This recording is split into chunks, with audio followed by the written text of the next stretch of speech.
Hello friends, how are you all. Hopefully आप सब बहुत अच्छे होंगे। आज हम IC38 का चैप्टर नंबर 7 डिस्कस करने जा रहे हैं। Let's begin. चैप्टर नंबर 7 का नाम है फाइनेंशियल प्लानिंग, कि हम अपने पैसों की प्लानिंग कैसे करें। इस चैप्टर में हम ये सब डिस्कस करने वाले हैं कि हम अपने फाइनेंसेस को कैसे प्लान करें। सबसे पहले हम ये स्टडी करेंगे कि फाइनेंशियल प्लानिंग क्यों ज़रूरी है। फाइनेंशियल प्लानिंग हमें एक ऐसी लाइफ जीने के मौका देता है जिसमें टेंशन्स हमें कम हो। हर इंसान की लाइफ में 3 गोल्स होते हैं: short term goals, medium term goals और लॉन्ग टर्म गोल्स।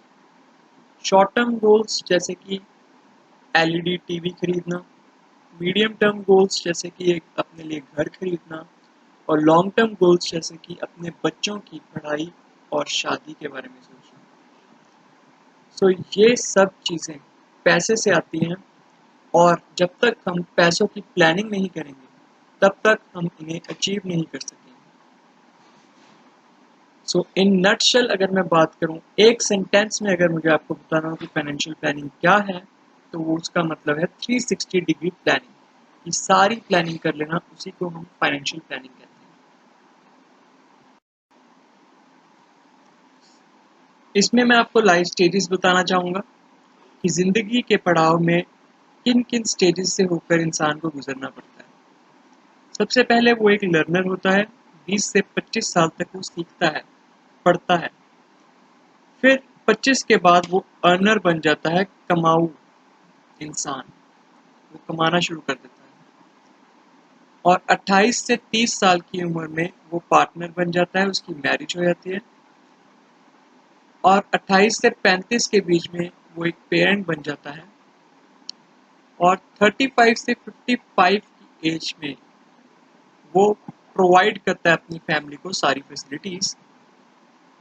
उसके बाद वो एम्प्टी नेस्टर बन जाता है 55 टू 65 में, और लास्ट में 60 प्लस में वो रिटायर हो जाता है अपनी एक्टिव लाइफ से। ये कुछ स्टेजेस हैं, और हमें इंश्योरेंस हर एक स्टेज पर चाहिए। पहले अपने बच्चों की पढ़ाई और उनकी एजुकेशन के लिए, बाद में हमें अपनी रिटायरमेंट के बाद जो हमारे खर्चे होंगे उसके लिए भी सोचना पड़ता है, और रिटायरमेंट प्लानिंग भी करनी पड़ती है।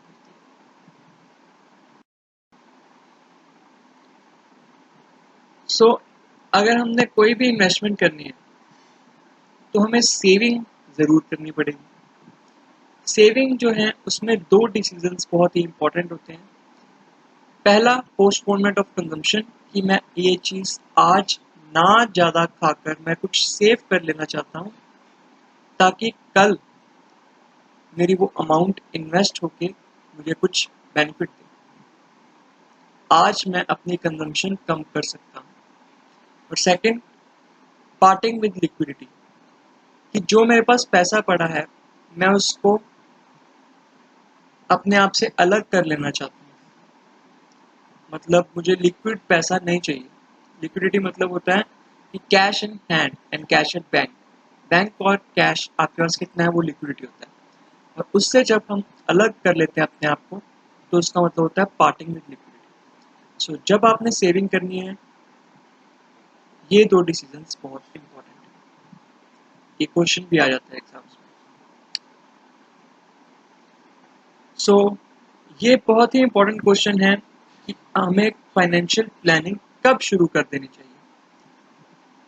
इसका जवाब है कि जब आपके हाथ में आपकी पहली तनख्वाह आ जाए, पहली सैलरी आ जाए, तभी से फाइनेंशियल प्लानिंग शुरू कर दीजिए, क्योंकि जितनी ज़्यादा देर के लिए आप इन्वेस्टमेंट करेंगे उतनी ज़्यादा वो मल्टीप्लाई होगी।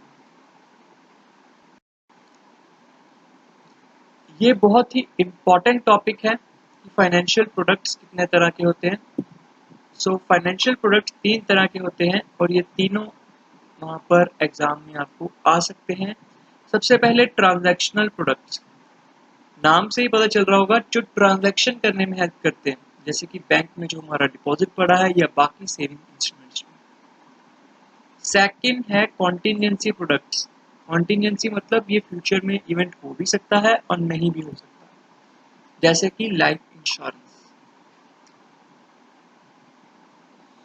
Third is wealth accumulation products, जो हम ज़्यादा से ज़्यादा पैसा इकट्ठा या मल्टीप्लाई करने के लिए इन्वेस्टमेंट करते हैं, जैसे कि शेयर्स में या हाई यील्डिंग बॉन्ड्स में या रियल इस्टेट में।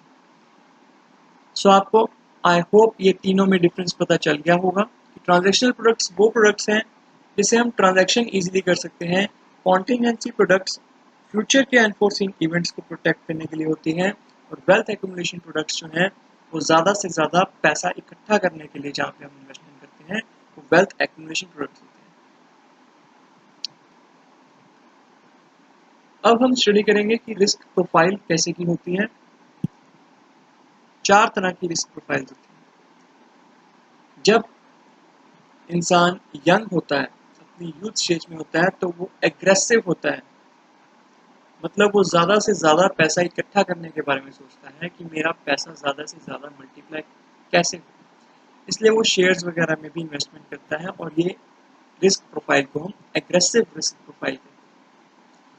जैसे जैसे उम्र बीतती जाती है वो प्रोग्रेसिव होता है कि जो उसने कमाया है उसी को कंसोलिडेट करता है।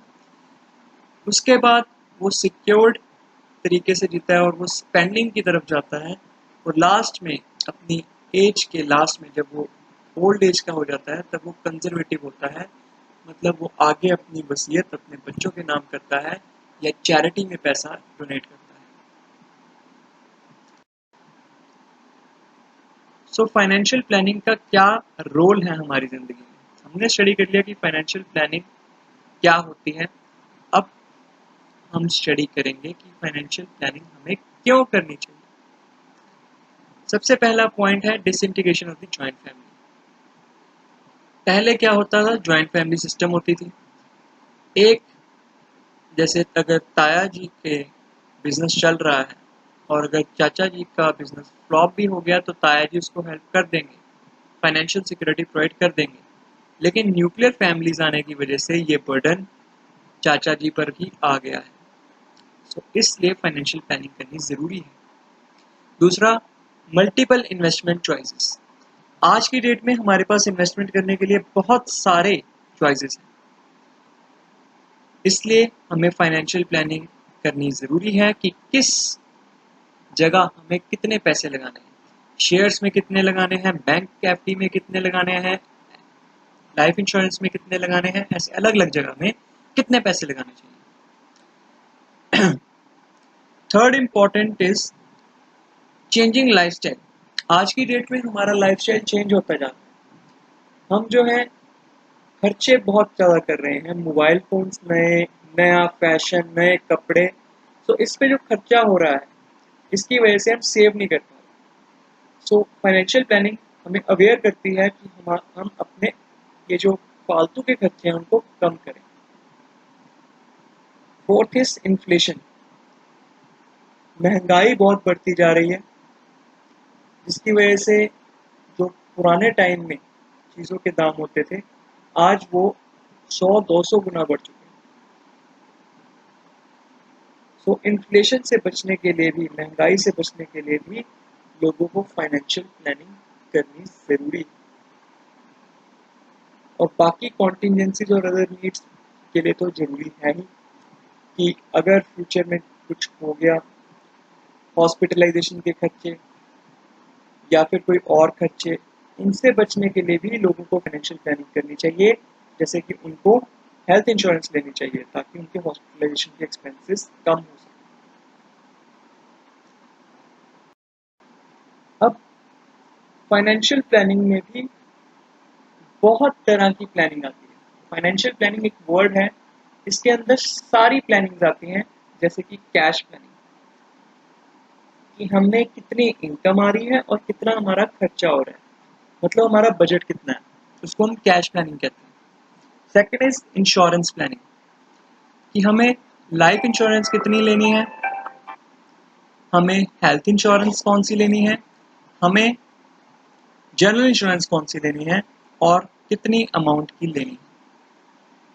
थर्ड इज इन्वेस्टमेंट प्लानिंग, कि हमें अपना पैसा कहाँ कहाँ इन्वेस्ट करना है। जितनी ज़्यादा अलग अलग जगह हम अपना पैसा इन्वेस्ट करेंगे उतनी ज़्यादा रिटर्न होगी, जिसको हम डाइवर्सिफिकेशन भी कहते हैं। Fourth one is retirement planning. Retirement की प्लानिंग भी इंसान को अपनी यूथ स्टेज में ही करनी चाहिए जब वो कमा रहा होता है। सो रिटायरमेंट प्लानिंग भी फाइनेंशियल प्लानिंग का ही पार्ट है। Fifth one is estate planning. अपनी वसीयत अपने बच्चों के नाम करना या डोनेट करना या चैरिटी करना, ये सब भी फाइनेंशियल प्लानिंग के अंदर ही आता है। और last one is tax planning.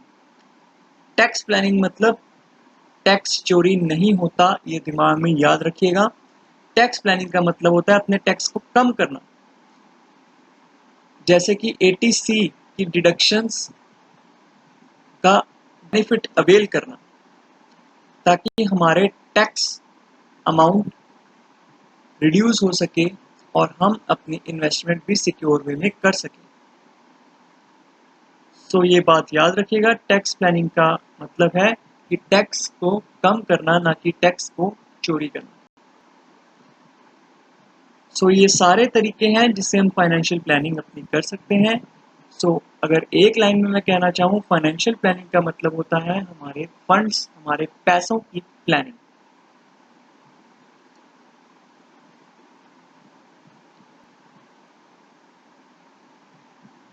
So thank you for watching our video. Hope you liked it. Please like, comment and share our videos, and please subscribe our channel and press the bell icon to never miss an update. Thank you.